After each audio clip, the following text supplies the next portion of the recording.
Okay, going to help you to a little trick. This isn't mine, this comes from the Harley Davidson Sportsters 1970 to 1993 Haynes manual. Now, I don't know where you are, but in Britain, Haynes is the law.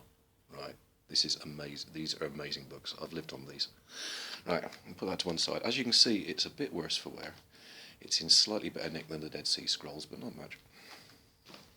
And no less relevant. Right, what I'm actually trying to show you here is this big nut here. Right, here's the primary. As you can see, I've done sterling work, the clutch plates are out. But there's this big thing here. Now, if you've got a pre-76 Sportster, there'll be a whacking great compensating spring on this to try and smooth everything out. I think by 77 they realised that just wasn't helping. So it's just straight through on this one. But this is a big nut, and it's quite difficult to get off. It's what is it? Let's have a look at this. It is 1.25 inches. So that's a big bugger. This one here is 1.5 inches. So, but this one's 1.25 inches, and this bike is over 40 years old. And aside from last summer, when I was running it around spring, summer, and autumn, it hadn't actually been on the road since 2010. At least that was its last MOT. So this massive bolt here that goes straight onto the crankshaft was obviously well in place. Now, I couldn't lock the rear wheel, put it in gear and lock the rear wheel, because there's the rear brake. Okay, that's not really working at the moment. I tried locking the final drive sprocket, but then I realised that because I've removed all the clutch, that's not actually going to do anything. That's not going to hold the engine. So I looked in the Haynes, and they come up with this amazing thing. They said get it to top dead centre, and then feed nylon cord. Back it off about an eighth of a turn, or I forget what it was. I think it was an eighth of a turn. Back it off about an eighth of a turn, and then fill up the combustion chamber with this cord. Just keep filling it in. So I've tied it to the frame there, so it doesn't, get lost in there.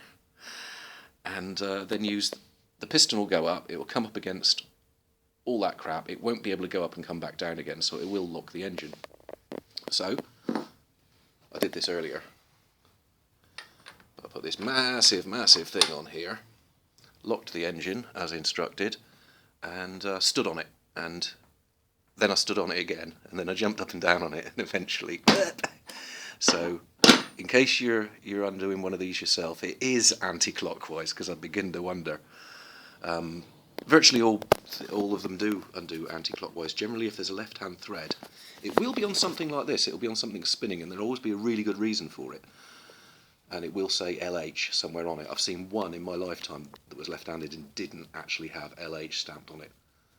So it does happen. But, yeah, so I've undone the nut, stood on it, so that comes out like that.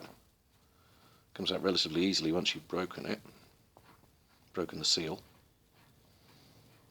And that is that.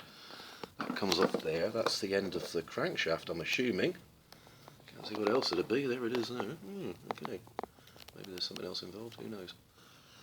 And now, because of this chain here, which doesn't have a split link in it because it's triplex, and that'd just be too fiddly, this has got to be undone, and then they've both got to come off together with the chain. This is well stuck on. It'll need a puller, definitely, which I have, so I'm not going to bother about with that now. I just wanted to show you the rope trick. Of course, once,